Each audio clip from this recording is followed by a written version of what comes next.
Welcome to the Coffee House, where in the next hour, Joe Curran is stepping down as Maryland Attorney General. We'll chat with two of the leading contenders to take his post, Montgomery County State's Attorney Doug Gansler and Montgomery County Councilman Tom Perez. Also in Maryland, a documentary on Jamie Raskin's spirited campaign to unseat incumbent state senator Ida Ruben. Against money power and machine politics, and we are sweeping District 20, and we're going to change the direction of politics in the state of Maryland. We've got music by Kiva and poetry by Chung-Mi Kim and more.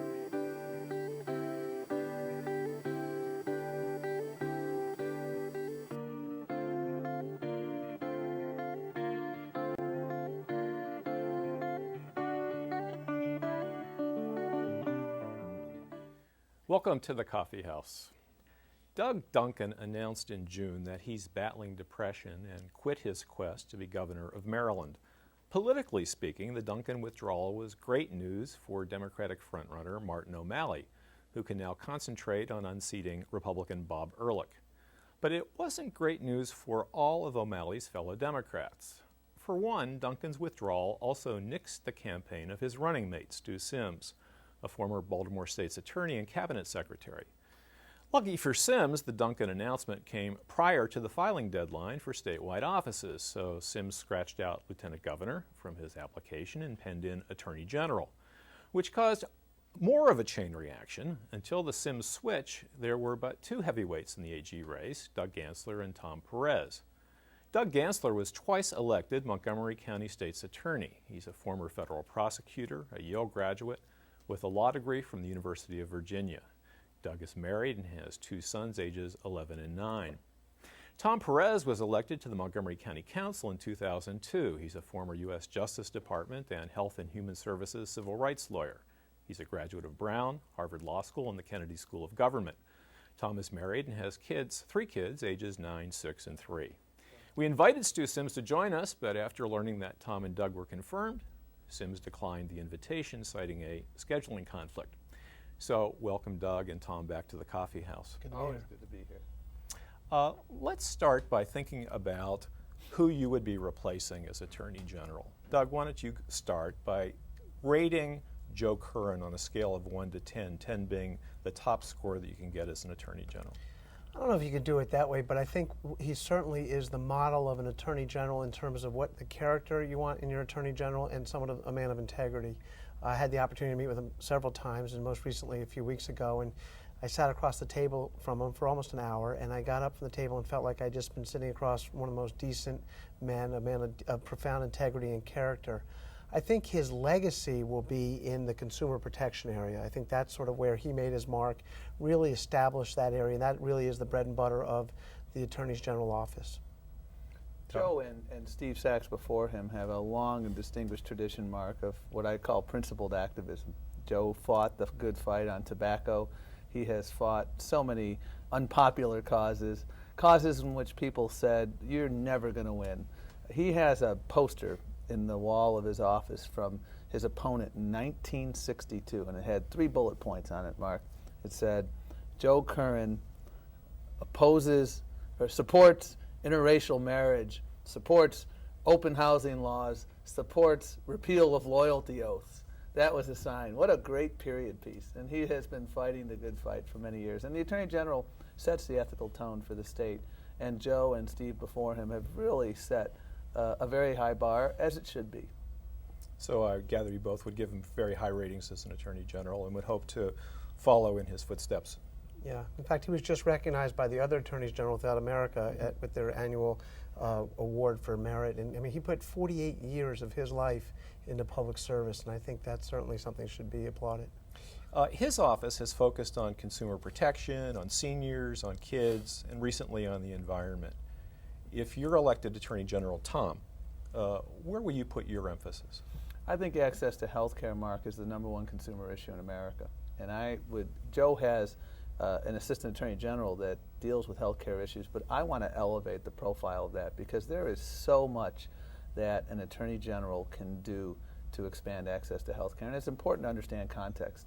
We've had an absolute abandonment of moral and fiscal responsibility from the Bush administration. We've had an utter abandonment from Bob Ehrlich. His idea of health care is he kicks 4,000 pregnant women and children off the health care rolls. They both have a faith-based health initiative, which is, pray that you don't get sick.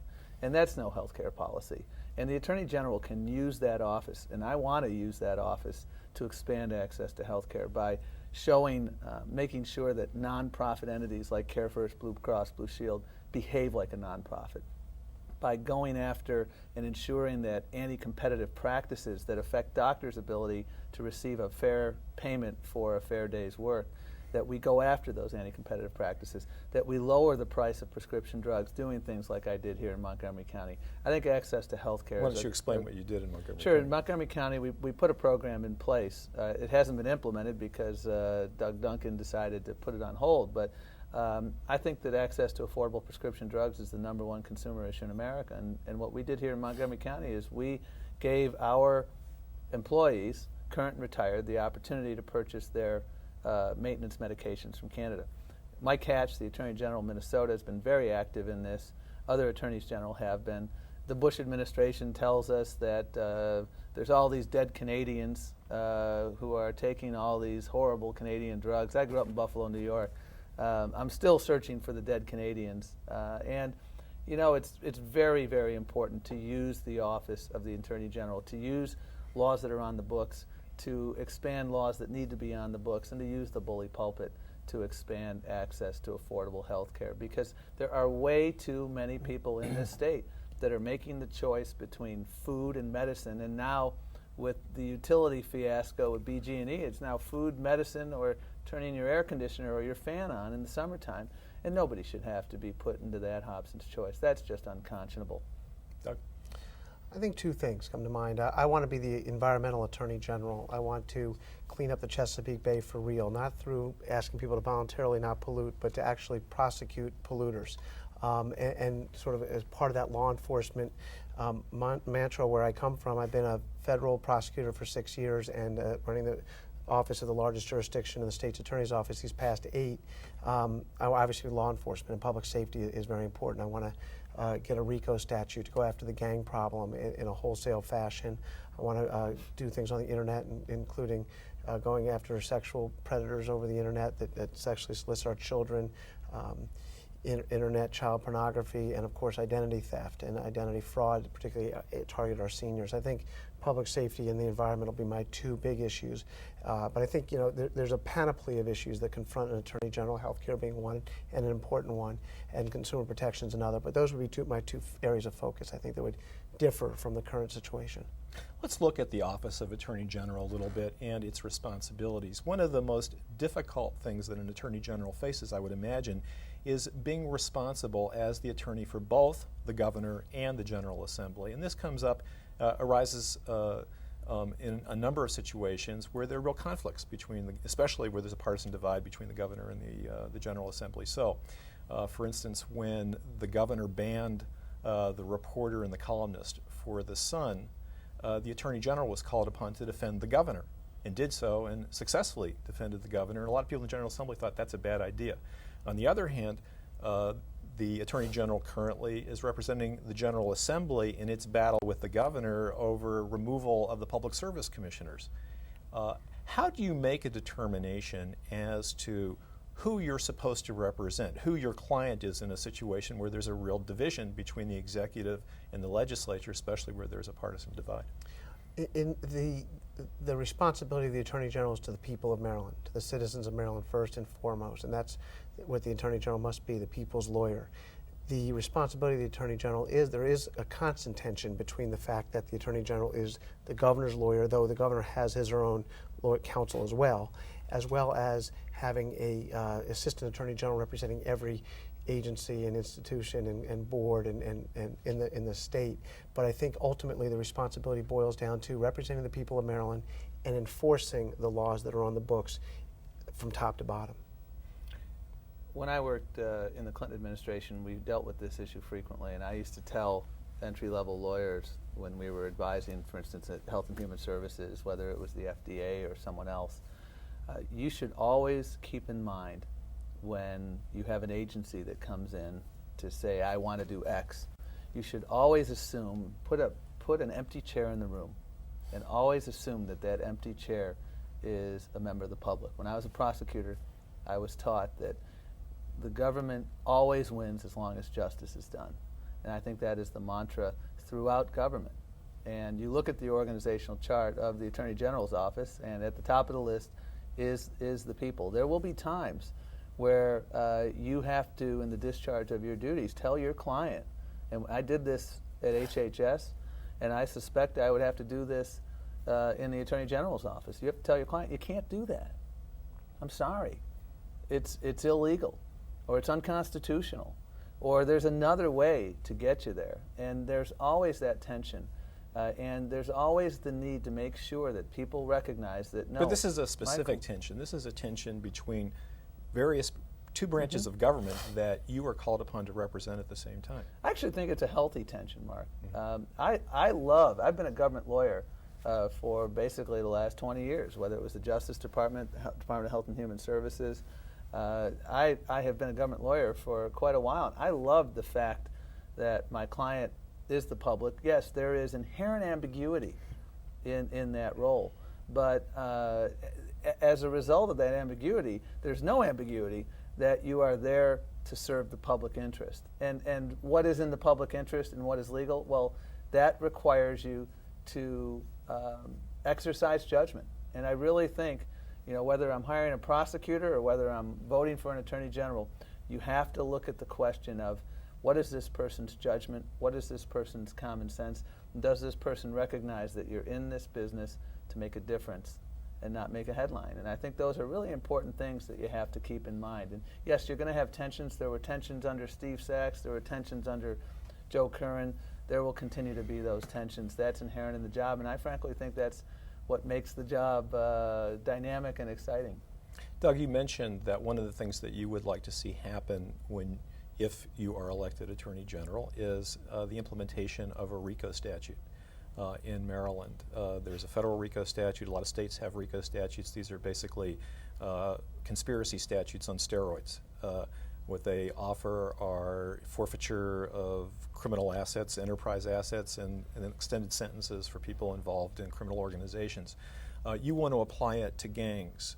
I'm wondering, in a situation where part of the motivation for a lot of members of the criminal association isn't profiteering as much as it is protection, as it is with many members of gangs, whether RICO is an effective tool. It's an incredibly effective tool, and the way we do it now is piecemeal. I mean, I was the first prosecutor in the state of Maryland to actually have a gang-dedicated prosecutor, and that person is responsible for the intelligence of the gangs in Montgomery County, both knowing all the members of each of the gangs and the gangs themselves. And we've been prosecuting these cases since 1999 as gang cases to the extent we're able to do it. We're hamstrung by the lack of a RICO statute. The RICO statute is precisely for things like gangs. That's when it started back with the mafia days, and this is what we have. These are modern day mafia. But these are younger people. They are younger people, and the interest, though, is not necessarily to go after the assets, but to be able to, if there's a gang-motivated crime, if 10 people commit a crime together, to be, in the name of the gang, to be able to prosecute those 10 people in one courtroom with one judge, parse out culpability later. We do have a federal statute when we have a wonderful U.S. attorney now, and he's actually done 2 of these RICO statutes against MS-13, which is our most dangerous and growing gang here in Maryland. And we need to be able to have that same tool at the state level so that the U.S. Attorney's Office can deal with other things. We have the gang cases that really, the actual underlying crimes are the types of crimes that ought to be prosecuted by state's attorneys, or violent crimes, that type of thing. So we shouldn't have to rely on the federal government to do it. If we just had a RICO statute here, as you said, other states have it, we'd be able to bring these gangs down in one foul swoop, deport the illegal aliens, jail the people that did the things that were wrong, and if people didn't do anything wrong, make sure that they're not prosecuted. But you have to be able to go after them as a gang, as a conspiratorial unit. I prosecuted some gangs. They were called skinheads. Spent the better part of a decade doing that. I did a case down in Texas involving a group of skinheads that had gone to Oklahoma, Texas, and elsewhere. They wanted to start a race war. And what I learned from a decade of serving, a better part of a decade serving as a federal prosecutor, was having effective laws on the books is critically important, but equally important, if not more important, is cooperation among federal, state, and local law enforcement.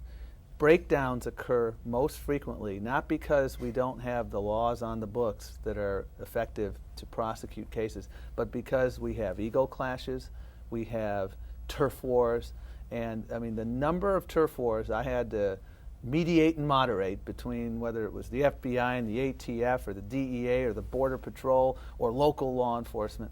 I think one of the most important roles that an attorney general can play is being that honest broker, being a good mediator, being someone who can go in with both federal law enforcement, local law enforcement, asking the most critical question that you always ask: what is in the best interest of the case?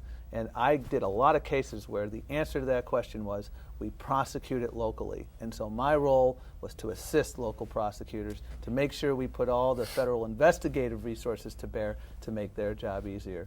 And that issue of cooperation and mediation and being that traffic cop is a critically important role that an attorney general can play. Do you think that prosecutors and cops need a RICO statute to take down gangs? I don't object to a RICO statute. I think it would be a useful tool to have in our arsenal, but I'm simply pointing out that I think it would be incorrect to suggest that will be a panacea. I think, again, equally, if not more importantly, is going to be making sure we have a dynamic in place in which we have clear cooperation. Let me give you one quick example. Church arsons in the mid-'90s. I was working on a church arson task force. I was very involved. You remember arsons primarily in African-American churches. The most important thing we did, we passed a law, and the law was useful, but frankly, the most important thing we did was we set up a church arson task force, and we over doubled the solve rate in arsons. Not because of the law per se. The law was useful, and we used it once in a while. And again, it's always good to have another arrow in your quiver. But much more importantly was the cooperation that came together. People checked their egos at the door, and we were able to get a lot done. In dealing with the gang issue also, it's not all enforcement. I mean, what we're dealing with here are younger kids who, in Montgomery County, for example, 90% of our gang members are Latino, and we need to make sure that we deal with not only the enforcement side, but the intervention and prevention. Because unlike maybe adults who you can't really rehabilitate, these are kids that you need to go in, and what we do is we talk to teachers, we talk to parents about signs that their children might be being recruited by gangs, and making sure we intervene, and if they don't want to be in there, give them the tools to get out. But ultimately, when they do commit the violent crimes and they're in the name of the gang, you do need a tool to prosecute them. Doug, on your website, you make the following assertion, that you want to devote every ounce of my energy to protecting citizens of Maryland against criminals. In some ways, that strikes me as someone who's running for state's attorney position as opposed to state attorney general. You're seeking a position in which there are 380 lawyers in the office, 5 of whom work on criminal investigations and prosecuting crimes against the state, 10 of whom work currently on criminal appeals. There's no primary criminal jurisdiction in the Attorney General's office. How can you talk about focusing all of your energy on rooting out criminals when the office really is focused on other things? Well, I think, first of all, there is some original jurisdiction. They do all the Attorney General's office does all the criminal appeals for the state, so we have a lot of interaction. Every case that we have all throughout Maryland, they do the criminal appeals. They do healthcare fraud enforcement. They do environmental enforcement. They do securities enforcement. But I think, criminals aren't just what we think of as murderers, rapists, arsons. I mean, I think that it's just as criminal, albeit in the civil context sometimes, for agribusinesses to be polluting our Chesapeake Bay, or for people to go on the internet and sexually solicit our children. And so we're not necessarily dealing with the type of crime that I've been dealing with as a prosecutor who's tried hundreds and hundreds and almost thousands of cases over the last 14 years, both in the federal system as an assistant United States attorney that's in court trying cases, and as a state's attorney where I've also been We have about 35,000 cases that come into our office each year, and I've been trying those myself. I try cases. I'm one of the only state attorneys that does that. But I do think that there's a lot of that's what you do, and also protecting our working families from people who take advantage of them, and going after corporations that cut corners. That's what we were talking about at the top of the show. That's what we're talking about, consumer protection. You're going after people, that is criminal.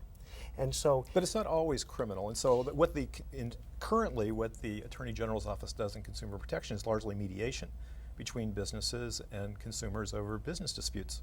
Sometimes, and we do mediation too. I mean, I put in a program at the State Attorney's Office where we mediate what would traditionally have been criminal cases, but that's the result. But you're still going after the people who cut corners, the corporations that take advantage, or the businesses that take advantage of people. But was it hyperbolic then to say that every ounce of your energy to fight criminals? Well, you and I are defining criminals differently. You're thinking of street criminals. I'm thinking of people. No, not major necessarily. I mean, criminal. Because what I'm saying is that part of the work of your office, a large part, where you have only 90 people in your home office, the rest of them are devoted to working at state agencies. They're not. Most of them aren't working on crime. They're working on contracts. They're working on civil litigation. I have a very broad definition of law enforcement, and I don't know if you've had a chance to look at my website, but law enforcement is indeed. If somebody is bilking a senior, if someone's a victim of predatory lending and you protect that victim, that's law enforcement in my judgment. If somebody is living, a person with disabilities is unnecessarily institutionalized in a nursing home and we get them out, as I did when I was at the Department of Health and Human Services, that to me is law enforcement. If we conduct an audit of a state agency and we are allowed, and we facilitate as a result of that audit, kids who are in foster care and are abused in foster care to get the proper placement, that to me is law enforcement. If we are addressing the lead paint epidemic, that is the #1 urban environmental issue in this country, and the state of Rhode Island has gone after it under a nuisance theory. I've worked on lead paint cases, Mark, in my clinic at the University of Maryland. That to me is law enforcement. Working side by side with state's attorney's offices to address emerging criminal issues, that's also law enforcement. I have a very broad definition, and I think we need to, protecting open space, that's a huge issue. You go on the Eastern Shore, you go to Blackwater, you start talking to people.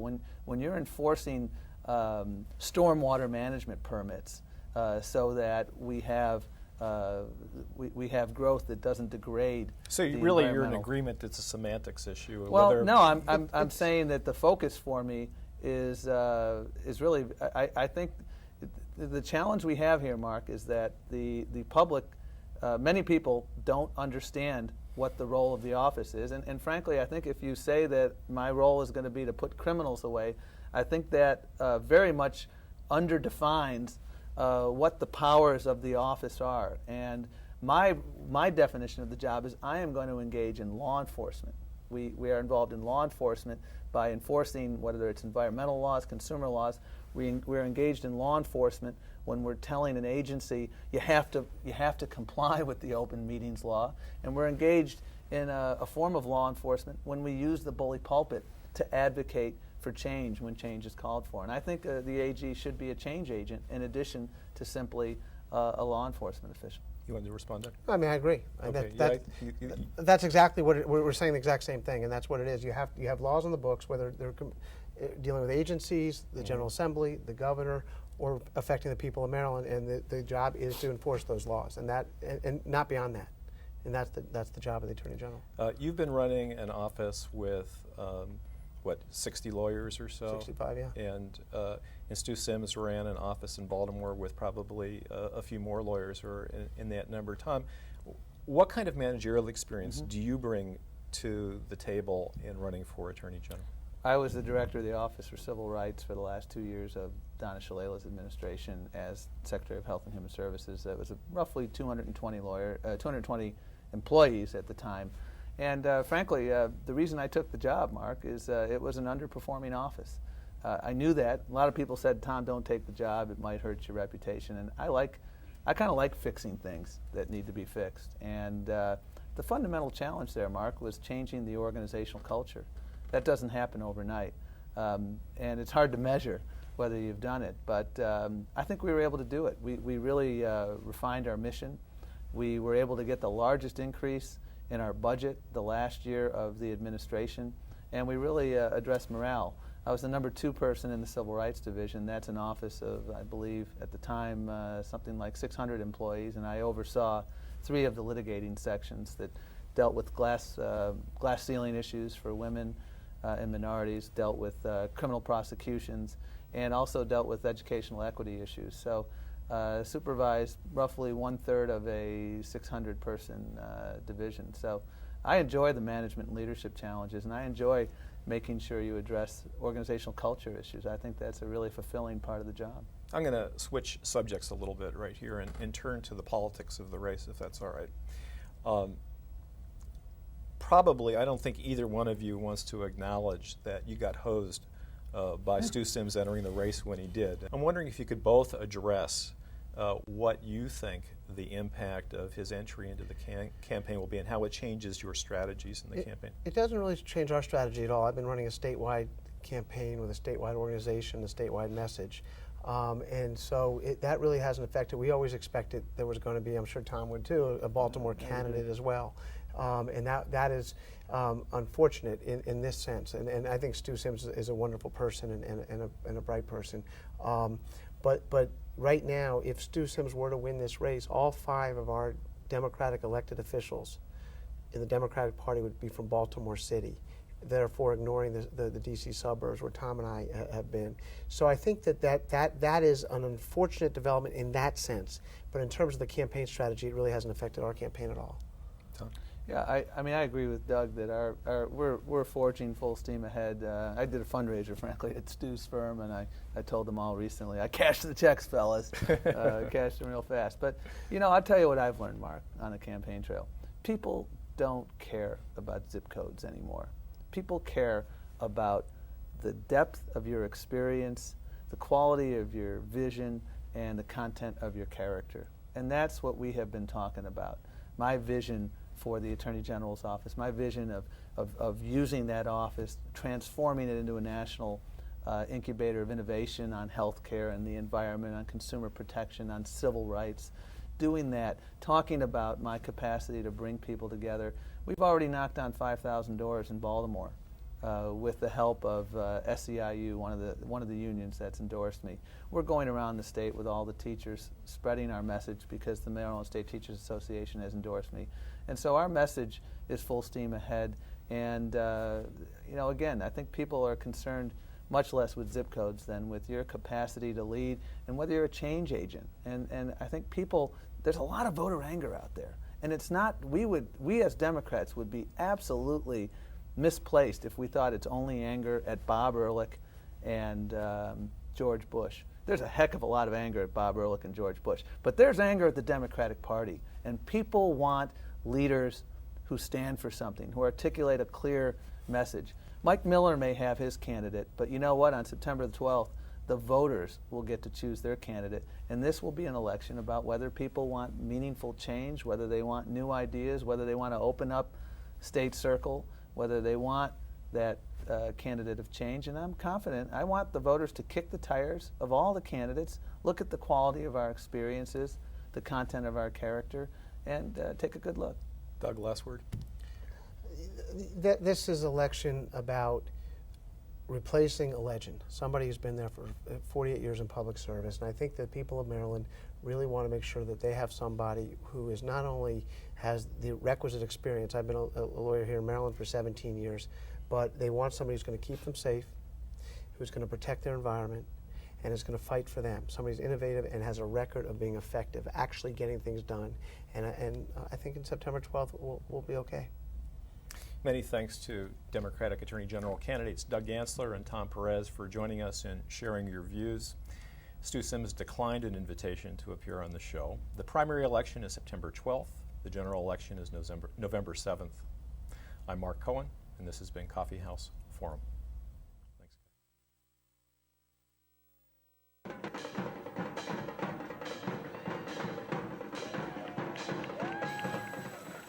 The nation's 230th anniversary and the unofficial kickoff of the 2006 election season. In Maryland, the governorship and a U.S. Senate seat are on the line. Big stakes. Still, it's an off-year election. No presidential race to stir voter interest, so turnout is expected to be relatively low. And that helps candidates who command a passionate base of supporters, the folks who turn out on Election Day.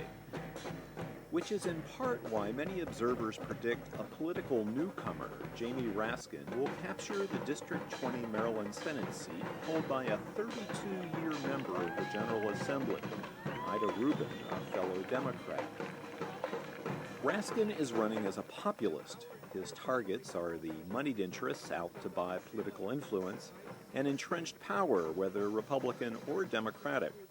I'm going to fight for 0% corporate contributions. My first week in office, I'm going to move to ban corporate contributions. They did it in Wisconsin. They did it in Texas. They did it in West Virginia. We have it at the federal level. We are running a people's campaign against money power and machine politics, and we are sweeping District 20, and we're going to change the direction of politics in the state of Maryland. Thank you very much.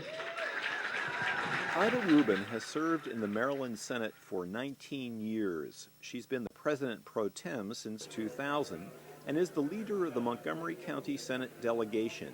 She's proudly the machine and maintains that this has well served her district. I brought home a lot of money for the county and my district. Now, some people may not think that's important, but you can't have social programs without money, and you can't have roads without money or schools. Worked very hard. Ruben ticks off the booty she's brought home from Annapolis. Big bucks for Silver Spring. We're going to let you shop until you drop. We're going to let you eat until you're full. For Strathmore Hall, for the conference center, the jail, and more. My constituent work is second to none, I would think. And I mean, I'm sure there are people that do as well as I do with constituent work, but I don't think they work any harder at it than I do. Ruben was born in Washington, D.C. during the Depression. When did you finish high school? I'm not going to answer that question. I'm not going to answer that. Okay. Don't ask. That's it. Ruben attended public high school in D.C., moved to Montgomery County, got active politically in a U.S. Senate race, assisted her husband's election to the Maryland House of Delegates, and then ran for his seat when he was appointed judge in 1974. I ran with the incumbents who picked me up on their ticket.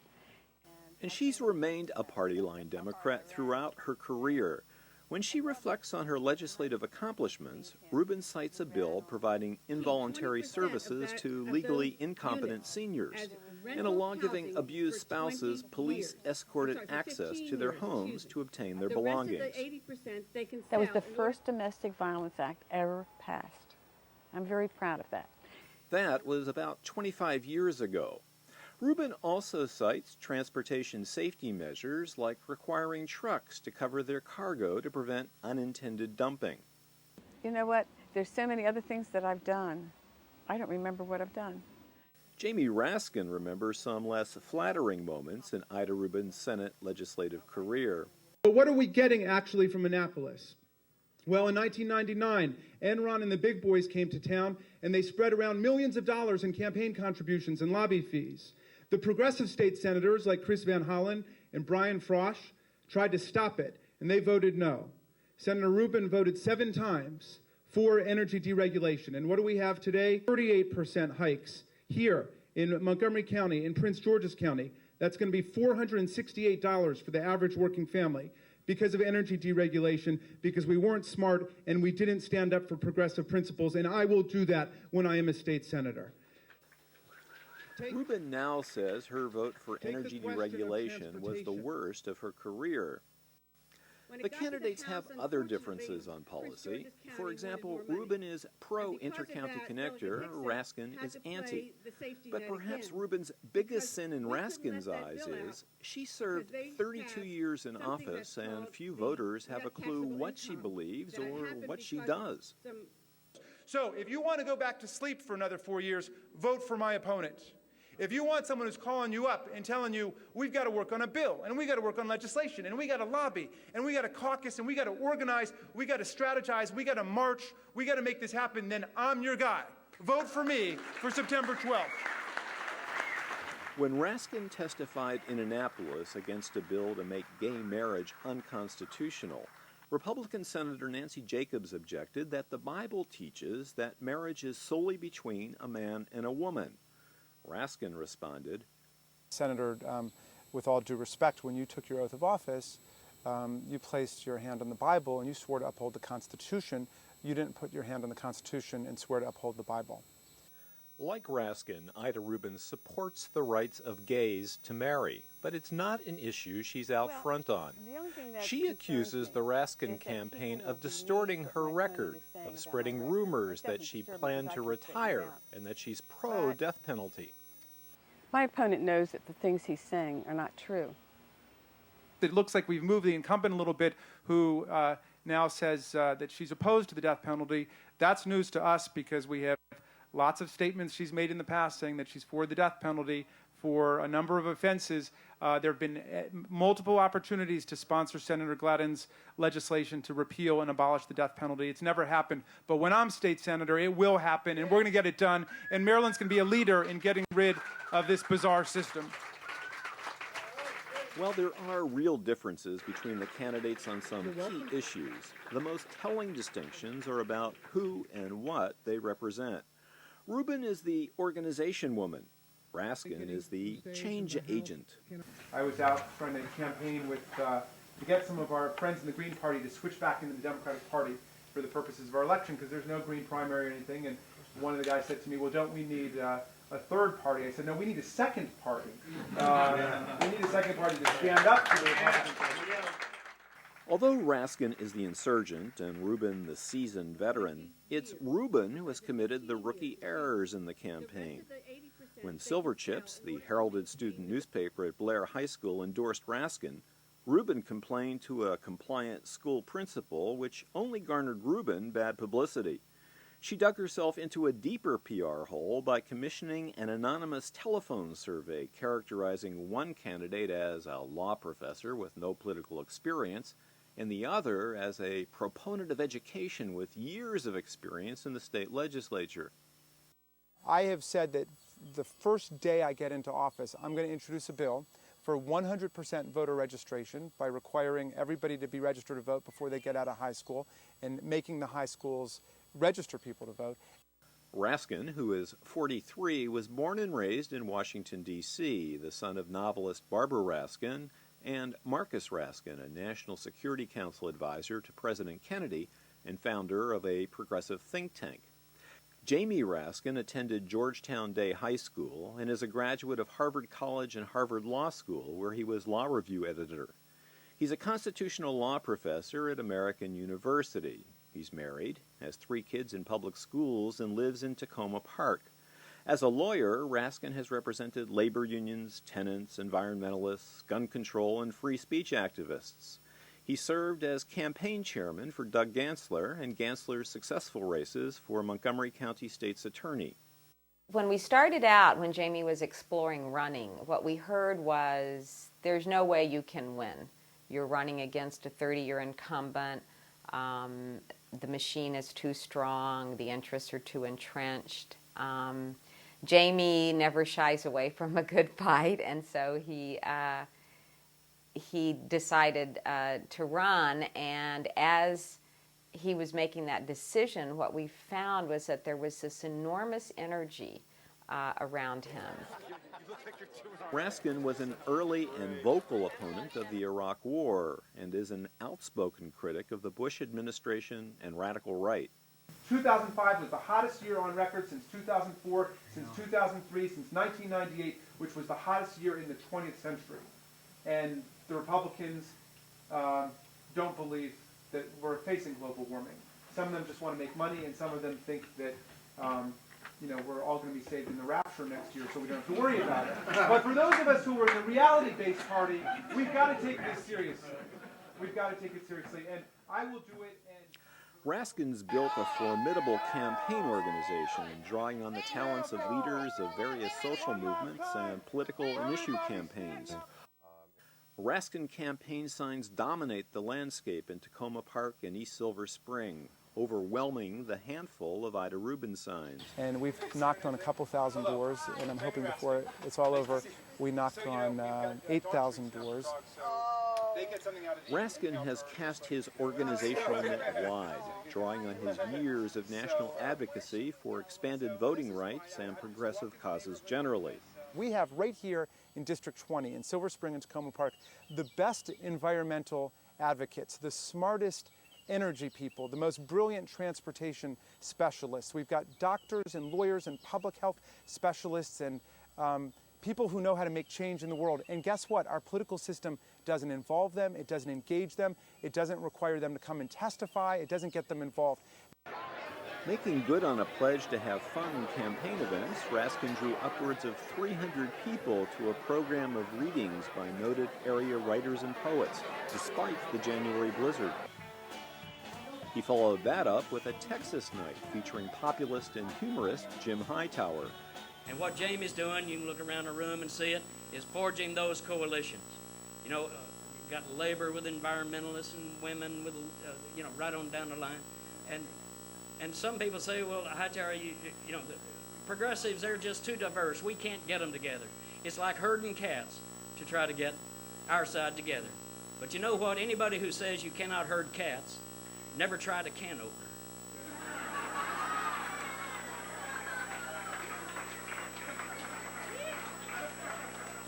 And Jamie Raskin is our can opener. We can herd cats. They will come. Among those who have come out for Raskin are U.S. Senate candidate Kwesi Mfume and Congressman John Conyers of Detroit and Jesse Jackson Jr. of Chicago. Raskin worked around the clock on Jesse Sr.'s presidential campaign. I just don't know of many progressives around the country who have been as consistent, who have fought as hard for the rights of every single American, who for existing Americans, but for would-be Americans. Just no one has led that charge quite like Jamie Raskin. I'm proud to call him my friend, and I'm certainly proud to endorse him as the next senator from this district. The one question that even Raskin admirers have is, does he really care about the state Senate, or is this just a stepping stone, a place to cut his teeth in preparation for a run for the U.S. Congress when Chris Van Hollen runs for the U.S. Senate?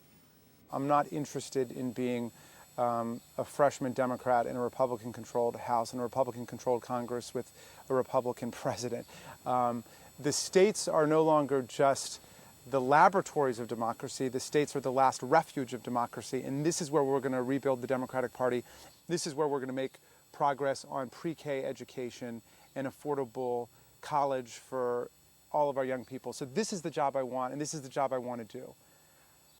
Whatever his future ambitions, Raskin has fashioned a high-energy and an imaginative campaign that is as much about cultural expression and diversity as politics. There's been square dancing and salsa dancing. Silver Spring pianist Marcus Johnson was featured at a Jazz and Justice night. And longtime Raskin friend Dar Williams headlined a house party singing about a holiday meal shared by Christians and pagans. So the Christians and the pagans sat together at the table, finding faith and common ground the best that they were able. And just before the meal was served, hands were held and prayers were said, sending hope for peace on earth to all their gods and goddesses. The cultural vitality and youth so visible in the Raskin campaign send a subtle message. Although Raskin maintains that age is not at issue, voters must wonder whether it's time for Ida Ruben, who could be as much as 77 years old, to pass the baton to a new generation of Democrats. I'm not old and decrepit. If I was unable, because of health reasons or lack of bodily functions, I would say I should step down. That's the answer. But I am just as capable today, if not more so, of accomplishing the things that need to be accomplished than I was when I first came into the legislature. As expected for a longtime incumbent, Ruben's been endorsed by most leading Democrats in the state. But retiring Senator Paul Sarbanes and Congressman Chris Van Hollen have remained notably neutral. In the end, the election likely won't turn on endorsements. District 20 voters have a clear choice: to stay the course or open a new chapter. And that's why I want to go into office. I don't have small plans. I don't have little plans. I have big plans. And so I want to be part of sweeping changes in the way that politics is done.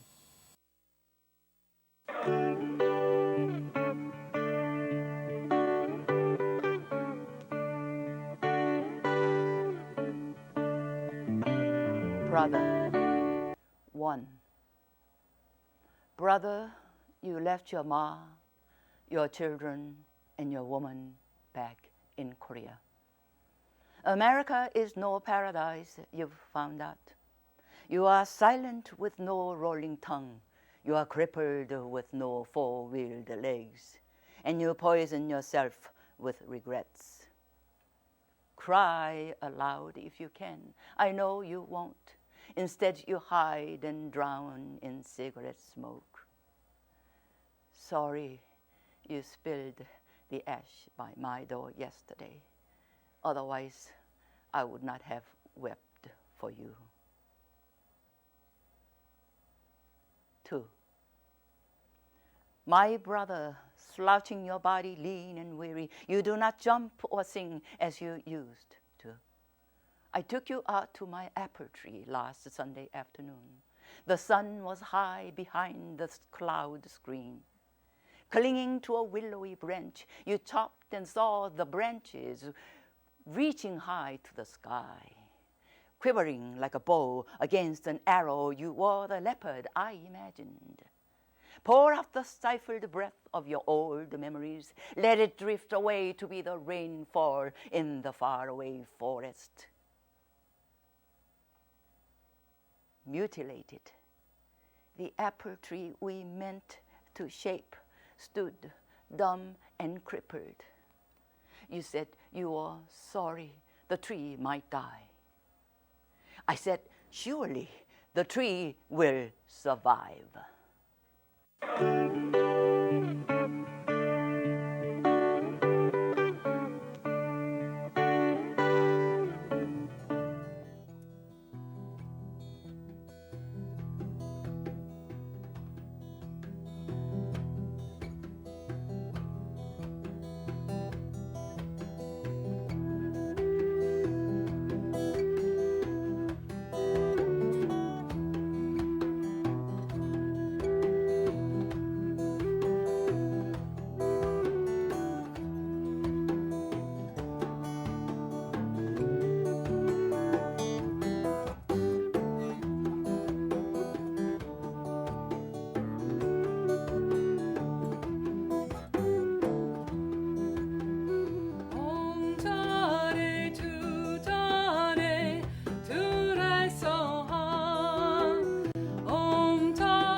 welcome. Thank you. Welcome to the Coffee House, Kiva and Ariana. Tell me about that one. Original? It's traditional. It's a Tibetan piece. It's a honoring of the aspect of the Buddha that is female called Tara. Okay. And so I just loved it. I learned it from a woman named Premadasara who teaches this dance called 21 Praises of Tara Mandala dance all over the world. And she teaches it to the Tibetan nuns in exile in Nepal as well, and she's done it for the Dalai Lama. He praised it and said it was wonderful. Good. And so I thought so too, so that's why I took the melody, and she invited me to do that. So what are we going to do next? We're doing Morning Sun, which is by my friend Ken Anoff. He's a master drummer, and I was in a band with him called Tribe of Spirit, and so that's one that we love doing. And all of these are on our new album, Out of the Corner of the Eye. So it's coming out in Cinco de Mayo, May 5th. Good, so. But we won't give the year. No. So we won't tell the year because you never know when this piece is going to run. This is true. Okay. Sometime soon. All right, take us out. Coming soon to your neighborhood.